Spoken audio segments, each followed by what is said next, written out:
बिस्मिल्लाहिर्रहमानिर्रहीम। शुरू अल्लाह के नाम से जो बड़ा मेहरबान निहायत रहम करने वाला है। अस्सलाम वालेकुम, वेलकम टू माय किचन। आज मेरे किचन में बन रही है बहुत ही चटपटी, मज़ेदार और बहुत ही टेस्टी सी भिंडी और आलू की सब्ज़ी, जो बनाने में बिल्कुल आसान है लेकिन खाने में आप यकीन जानिए बहुत ही टेस्टी है। आप इसको एक बार ट्राई करेंगे ना, बार-बार बनाना चाहेंगे। आप इसको गरम-गरम रोटियों के साथ, चपातियों के साथ सर्व करें, आपको और आपके घर वालों को ये मज़ेदार सी भिंडी आलू की सब्ज़ी बहुत ही पसंद आएगी। तो चलिए फिर वक़्त ज़ाये किए बगैर फटाफट से इस मज़ेदार और बहुत ही टेस्टी सी भिंडी आलू की सब्ज़ी को बनाना शुरू करते हैं।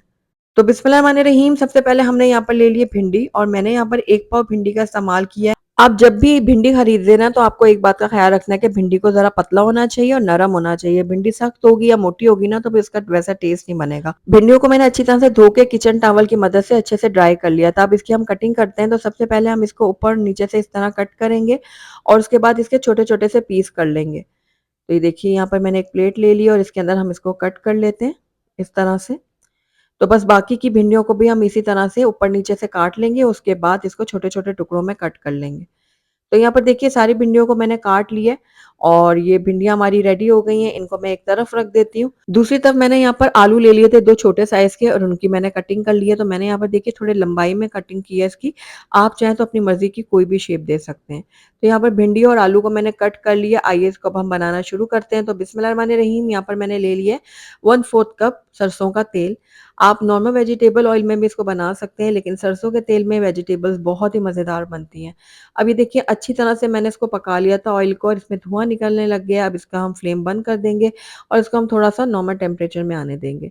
तो ऑयल हमारा थोड़ा-सा ठंडा हो गया, तो उसके बाद मैंने यहाँ पर हाफ़ टी स्पून डाला है साबुत सफ़ेद ज़ीरा और यहाँ पर 3 से 4 कलियाँ मैंने लहसुन की ली थी, उनको बारीक चॉप करके इसके अंदर ऐड कर दिया है। अब इन दोनों चीज़ों को हम हल्का-सा फ्राई करेंगे, ताकि इनकी जो खुशबू है ना, वो ऑयल में आ जाए। हमने इनको जलाना नहीं है, बस हल्का-हल्का सा फ्राई करना है। तो ये देखिए, हमने थोड़ा-सा फ्राई कर लिया लहसुन अदरक को। तो बस अब इस टाइम पे आकर इसके अंदर हम ऐड करेंगे प्याज़। तो यहाँ पर मैंने एक दरमियाने साइज़ की प्याज़ ली थी, इसको मैंने बारीक काट के इसके अंदर ऐड कर दिया है। प्याज़ को भी अब हमने तब तक पकाना है जब तक ये थोड़ा-सा नरम नहीं हो जाता। तो लगातार चम्मच चलाते हुए हम इनको फ्राई कर लेते हैं। प्याज़ को हमने कलर नहीं देना, बस हल्का-सा नरम ही करना है। तो यहाँ पे देखिए, प्याज़ हमारे नरम हो चुके हैं। अब इस टाइम पे आकर इसके अंदर हम आलू ऐड कर देंगे। तो ये सारे आलू हम डाल देते हैं इसके अंदर। आलू ऐड करने के बाद इसको हम थोड़ा-सा मिक्स करते हैं, यानी प्याज़ के साथ हल्का-सा फ्राई कर लेते हैं। तो 1 मिनट के लिए मैंने आलूओं को भी फ्राई कर लिया था। आलूओं को फ्राई करने के बाद इसके अंदर हम कुछ सूखे मसाले ऐड करेंगे। तो सूखे मसालों में सबसे पहले मैं इसके अंदर ऐड करूँगी कुटी हुई लाल मिर्च, आधा चाय का चम्मच, आप अपने टेस्ट के अकॉर्डिंग डाल सकते हैं। इसके अलावा कश्मीरी लाल मिर्चों का पाउडर भी मैंने आधा चाय का चम्मच डाला है।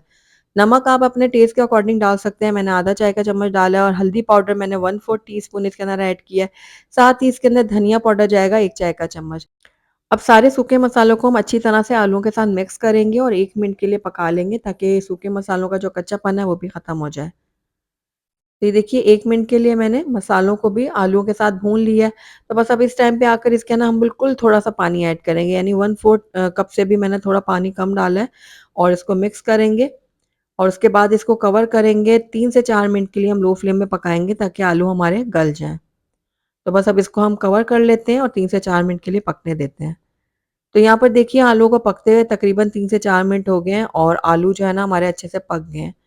तो मैं आपको तोड़ के भी दिखाती हूँ, ये देखिए कितने अच्छे से गल चुके हैं आलू हमारे। ये देखिए, तो आलू हमारे अच्छे से पक गए हैं। अब इसके अंदर हम ऐड करेंगे भिंडियाँ। तो ये भिंडियाँ जो हमने काट के रखी थी, ये सारी इसके अंदर ऐड कर देते हैं और भिंडियों को भी मैं अच्छी तरह से मिक्स करूँगी।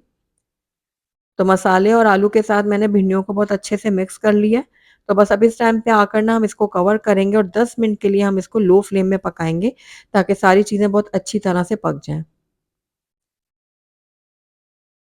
तो तकरीबन 10 मिनट हो गए थे भिंडी को पकते हुए लो फ्लेम में। तो आइए चेक करते हैं। तो यहाँ पे देखिए, बहुत ही ज़बरदस्त से हमारी भिंडी आलू की सब्ज़ी रेडी हो गई है।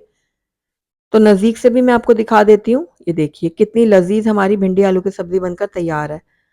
तो हमारी सब्ज़ी बिल्कुल रेडी है। आइए इसको मैं आपको प्लेट आउट करके दिखाती हूँ।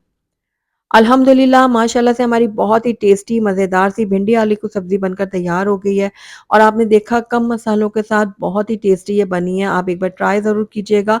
गरम-गरम रोटियों और चपातियों के साथ सर्व करें, सबको बहुत पसंद आएगी। तो अगर आपको मेरी आज की रेसिपी पसंद आई है, तो इसको लाइक भी ज़रूर कीजिएगा और मेरी वीडियो को शुरू से एंड तक देखने का आपका बहुत-बहुत शुक्रिया। Thank you for watching. अल्लाह हाफ़िज़।